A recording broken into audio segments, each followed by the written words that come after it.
Yep, all right, 3, 2, 1. Welcome back to our continuing coverage from Radio Row at Super Bowl 60. This man needs no introduction. Ryan Leaf joining us here, former NFL quarterback, NFL analyst now, and ambassador for a lot of the good work you're doing out there. Great to see you. Great to see you too. Thanks for having me. We'll talk about the recovery playbook in just a minute. I want to get your thoughts on the Super Bowl. One, who do you like here? Seattle or New England? I like Seattle. I just think they're playing better than anybody right now, and you have to ride that momentum. But the thing about the Super Bowl is it's not like Major League Baseball or the NBA where you have 7 to win 4. You have one game. That's right. And if you go out and you do not do the things the right way in this one instance, it can go very badly for you. So it's important that Seattle continues with what they're doing. They didn't run the ball particularly well late in the game against the Rams. They had to ask Sam Darnold to really be surgical, which he was. But where this team really complements itself is when they rush the football, allows for Sam to be really good in run action, play pass, and then allow the defense to really pin their ears back and come after the quarterback. Yeah, your experience obviously is different than most, but I wonder if you could relate a little bit to the two quarterbacks that are competing here, both top 5 picks. One of them in year 2 is in the Super Bowl. So just what are your thoughts on having that kind of success so quickly in your career? So I would argue, Sam Darnold's early career was much like mine, really Yes. much maligned, really difficult, where Drake Mays is a lot like Peyton Manning's, where he had a really tough rookie year and then immediately bounced back the next year and had 14 wins, So it's a much different vantage point for both these quarterbacks. Sam Darnold was left for dead pretty much. And even after last year winning 14 games for the Minnesota Vikings, was kind of told, no, not good enough. Yeah.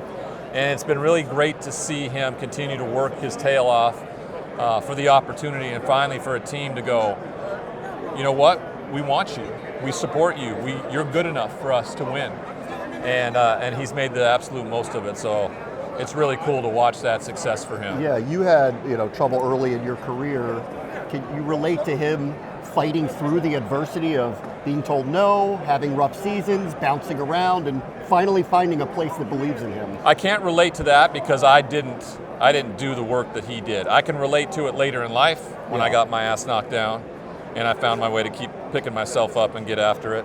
So I can relate to that aspect of things. I wish I would have been more like Sam Darnold when I was a professional football player because I only ended up doing the thing I loved for 4 years, where maybe if I keep putting in the work and when I get to my 5th stop, I had a chance to, because I was talented enough, and the difference between what Sam Darnold has done and something like myself is he just kept working on the fundamentals, the technique, the things that you needed to when no one else outside of his camp said he was worth anything.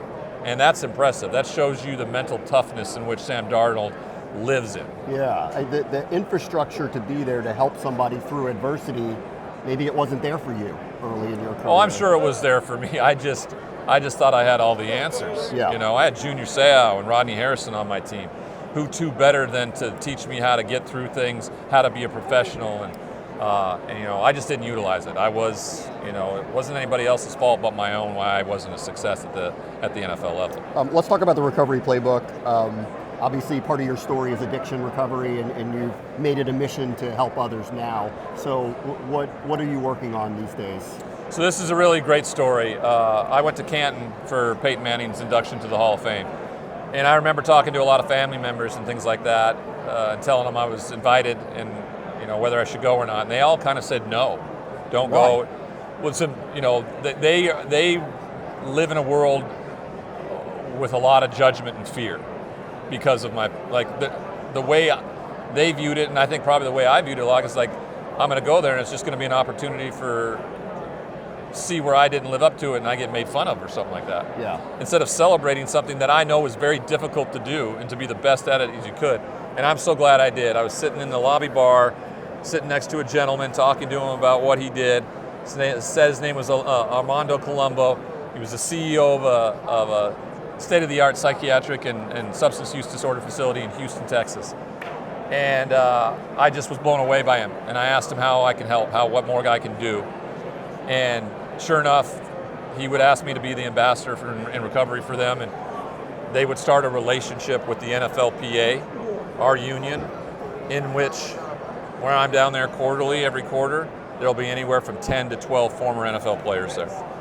And Park Avenue won't let me within 25 yards of a former player because I'm pretty hypercritical of the NFL. So I needed to find a different way. And I needed something like this, and the opportunity presented itself, and now I am in a very purposeful position where I can give back to my peers who really helped me, I think, when I was struggling, and I want to be there for them. So it's an incredible opportunity and one that I'm very proud of. Was your family worried about you going back to the Hall of Fame, like it would trigger something for you? Oh, I'm sure, probably, yeah. I think that they felt like football was the toxicity that drove it, where it was me that was the problem. And once I had got to that place and where I didn't see it as something that was toxic, but rather something that should be celebrated, that's where things changed for me. And it's a big reason why I'm in the NFL and in football these days, calling games, because I love it. It gave me everything, and it's not the problem. I was. Yeah. In the recovery part of this, have things changed where people are being more open and talking about it now? Are you seeing that now, that players and ex-players, current players are more open about what the needs may be for them personally? I mean, I've seen a little bit of a softening, but the perpetuation of it by just when the death in Dallas happened, and watching the analysts on NFL Live talk about it, they're so misrepresenting of what it should be. They perpetuate the stigma that continues. You have Dan Orlovsky talking about, I'm a football player, I wouldn't talk about that stuff. That's the stigma. The idea that someone may know that you need help is worse than actually getting the help that you need. So, that's the thing that has to be eradicated, is the stigma of it. And the understanding that it's okay not to be okay. It's okay to tell people this. It's okay to be transparent and vulnerable and surrender and ask for help. That's the only way we get through. We're not meant to be alone in this world. That's what the NFL alumni exists. There's 28,000 of us in the NFL alumni ever in the history of football. That has to be the most tightly knit community there is, so no one is lost anymore. And so that's my mission. And if that's what takes the rest of my life for it to change in the stigma, then that's the way it works. But I'm not gonna stop because it doesn't change overnight. Yeah. If the alumni want to reach you, how do they go about getting help? If they want to reach you? My DMs are open on all my social medias, Instagram, Twitter @RyanDLeaf. You can go to my website, theryandleaf.com, and that grants you access to everything we're doing.